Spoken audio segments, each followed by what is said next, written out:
Hello everyone, welcome you all for this episode of Startup Story series. My name is Guna, I'm a startup coach and the author of the book Startup Recipe.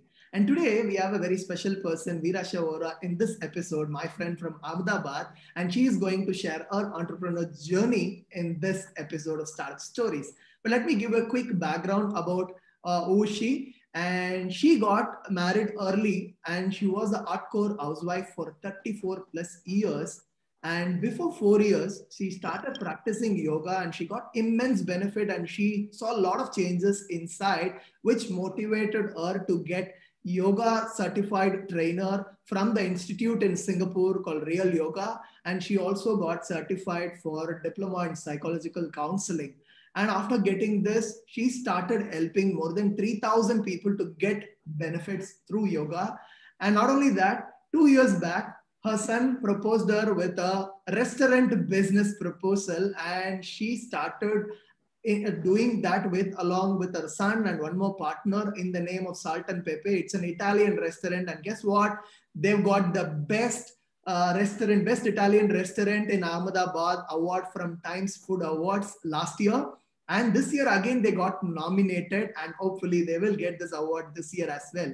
And not only that, 6 months back she started one more business of authentic Bengali sweets in the name of Mistera Box. So these are different things she is into for the last 4 years, though the first 34 years was completely different. So we are going to learn a lot from her entrepreneurship journey and what happened, how we can actually get kick-started our own entrepreneurship journey through Veerasha. So welcome Veera for this show of Startup Stories. Thank you. Thank you, Startup Recipes and Guna, to invite me on this platform. Feeling really very happy. Thank you for being here. So my first and hi to every viewers out there. Thank you. And my first question, which I can't understand how this happened, like every viewer also want to definitely know. You got married very early. You can't think about anything else. You can't get into anything else. And like 34 years, hardcore housewife, and suddenly a lot of things are happening in the last 4 years. Yes. What made you to shift completely a 360-degree shift, which is happening in your life? Absolutely. I'm really thankful and grateful actually. I always had a dream in my school days that I want to become something. Okay. So, but my early marriage took everything on the backstage, and with responsibilities coming in, being a housewife, mother-in-law, father-in-law is there, even children coming in. So I was, very much. I stick to my family, and I took care of my family, and it took me 34 years. And after when children they grew up, they were like on their own, and I got some free time. Then I thought, why waste my time? I really want to do something. Then one of my friends, she comes with a few vouchers of Real Yoga. And she tells me that let's join yoga. So out of fun, we joined yoga, Okay. So, and this few sessions of yoga, I found myself very different. I found myself more confident, more motivated. Then I think, no, there is some magic in this yoga. So I joined that as a, just an client only. And within 3 months, I was having a few health ailments, which were eradicated with this yoga thing. And I think, no, this is the magic which is happening in me. The confidence which I need was building up. So I thought that, no, I should go more deep into this subject. And I took this yoga training course out there and became a yoga teacher. And with side by side, I started my course with the diploma in psychological counseling with Konash Lifestyle Management School. And both were going side by side. And it really helped me, to bring the confident lady inside me. So this changed my life thoroughly. Absolutely. And just by taking that small decision of attending an yoga and exploring it changed a lot of things. Yeah, absolutely. I know that you're not from a food industry based business background. Yeah. Came and proposed you that, hey, we have to start this mom. Yeah. What made you to make up your mind and get into that business? because that was not a decision to take, because No. and it cost many lakhs to have such setup and start something new in Yes. Ahmedabad. It was not easy to open up something like this. So No. getting to the decision of both restaurant and also the new business which you started very recently, the Bengali sweet business. What made you? Yeah. So it happened so that my younger son, he's a BBA graduate, but somewhere he has that passion for food. So he came up with this project that, Mommy, I want to do. And I said, no, we are from business line. How is it possible? It's not possible for us. So it was an absolute no from my family side. But still, I had that belief that no, if a passion of a son is there, then I should stand up with him and we should go forward. Let's see what happens. So with my friend Milansha, he came forward and he told that he's from Ahmedabad. So he told that let's stand by the son's passion and let's see what happens. So we landed up 2 years back with 4 chefs and me and my son from Calcutta to Ahmedabad, and we started up Sal and Pepe. And I must say that it's really a miracle that it has happened. And everyone's loving the food, and we won this Times Award too within a year, So initially starting up the venture was really very much difficult. But the belief system I had, the confidence I had that no, the belief on my son, the belief on my partner and everything, the belief system in me was very strong that no, we will do it. Super. Nothing can stop us. Yeah. Okay. So this is how Sal and Pepe started. And with working with Sal and Pepe, it gave us more confidence. And again, we had that confidence to start up a new venture in the name of Mishra Box. We serve Bengali authentic sweets out there. So the basic idea is to serve, very good food to people out there. Yes, sir. So this is how both ventures started. Food industry in India is growing big time, and you're in the right time, right phase. You started these 2 businesses in the last. Yes. Going to rock, no doubt about that. But obviously, for any new startup, any entrepreneur, especially in the food business, there would have been a lot of challenges in the initial phase, and especially somebody who started just before COVID. It is not something. And like, how did you overcome those general challenges and challenges during this COVID times? How did you manage being in this? Yes. So it happened so that initially landing up in Ahmedabad, we didn't know where to source out anything more.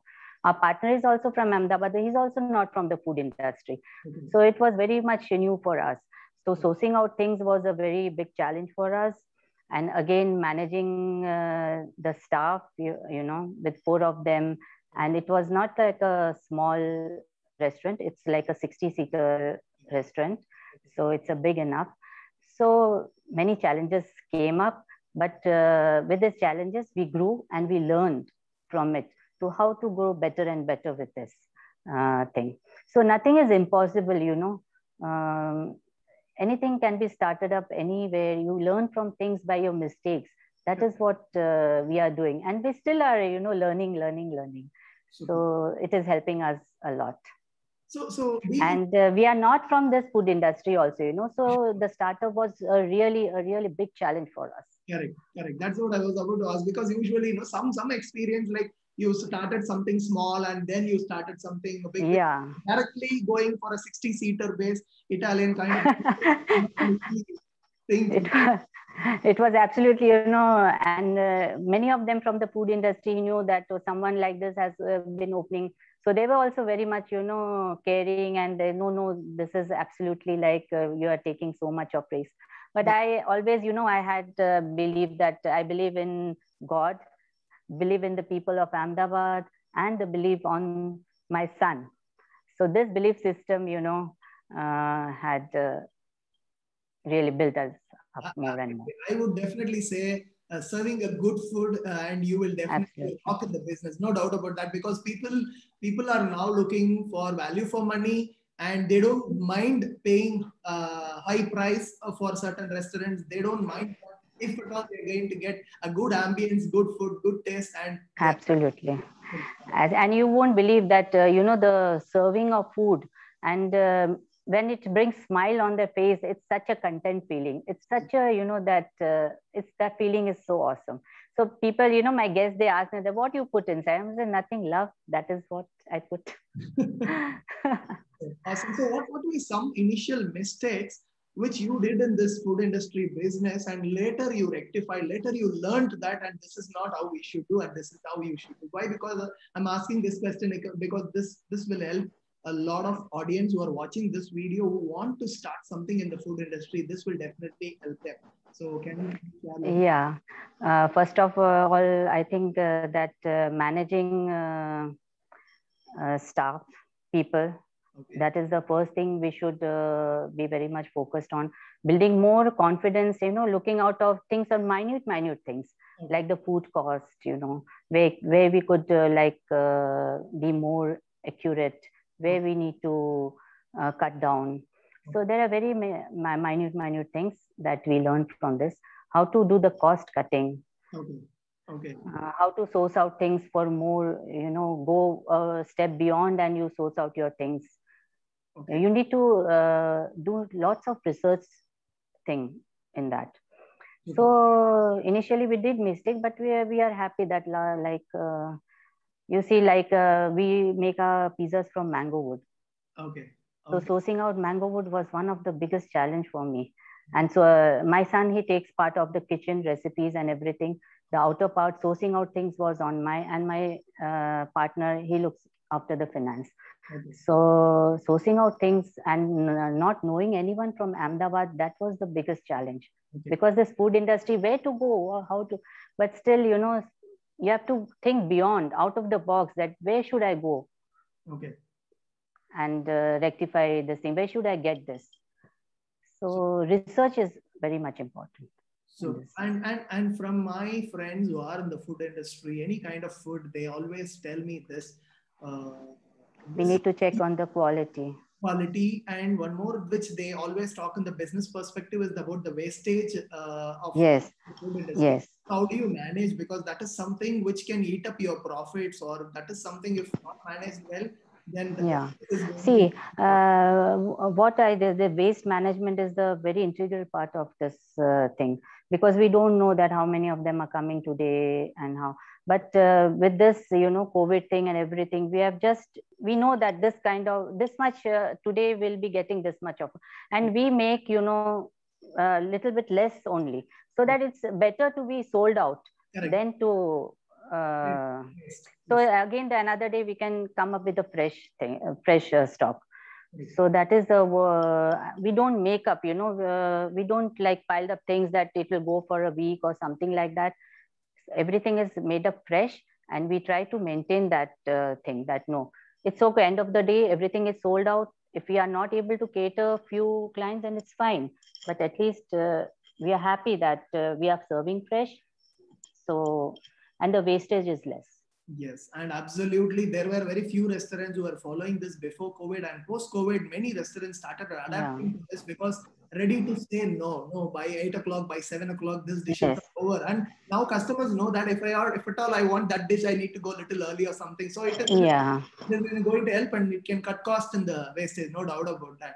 And being in this different businesses and teaching yoga, and a lot of things changed in the last 4 years.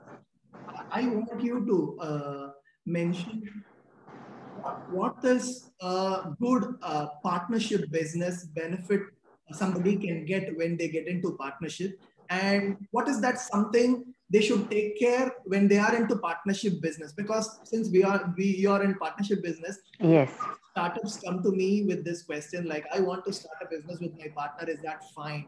Is it okay? So how do I start about it? Because I've seen both failures in partnership business just because of the partnership, the bad partnerships, and some huge success just because of the good people coming together as partners. So what will be your advice on this partnership-based businesses which people want to start? See, we are partners and we are like friends also. Right. So we keep our personal and professional lives very differently. Super. Professionalism is there, and our friendship is there.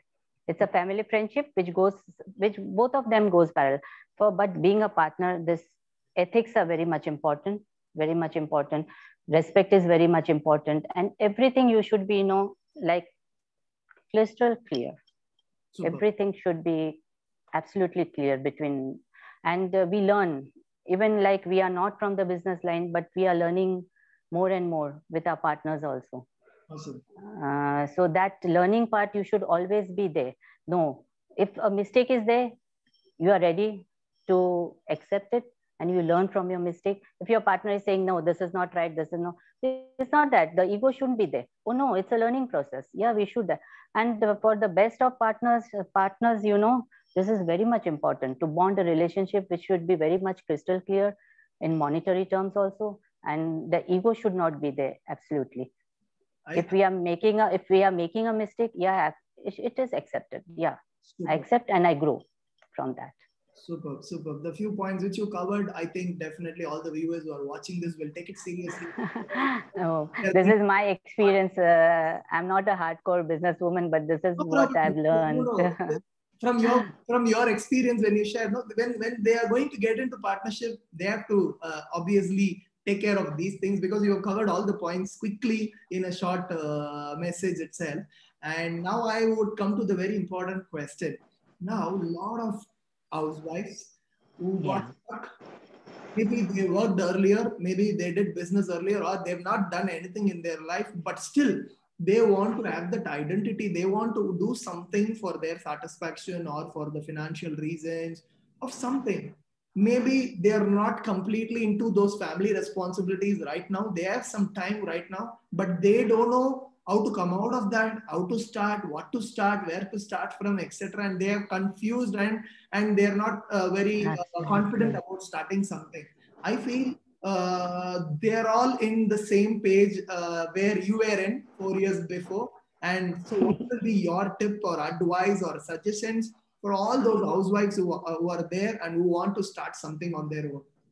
Yeah, see, what I've seen in my life is that each and every housewife, they want to do something, being me also, like I wanted to do something in life. I want to do this, I want to do this.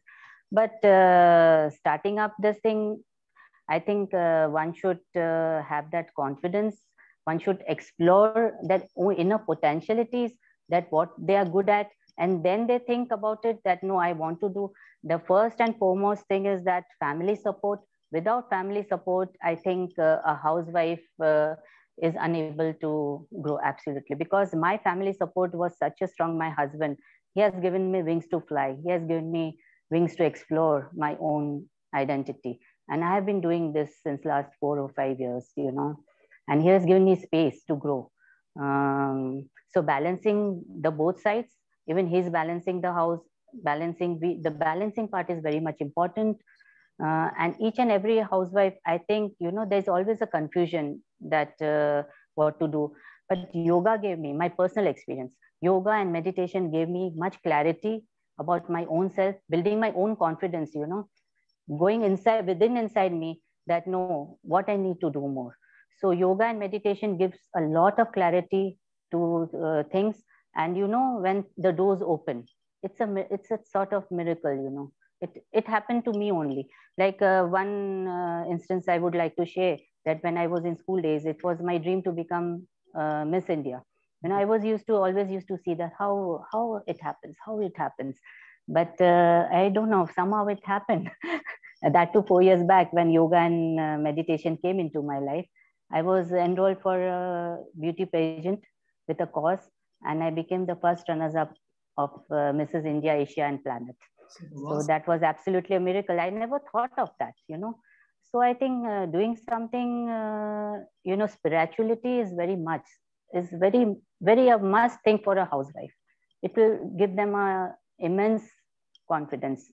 And family and friends are must, who build up your confidence, who build us more to grow. I'm blessed with a very good family and very good friends, which is nurturing me more and more to achieve my heights.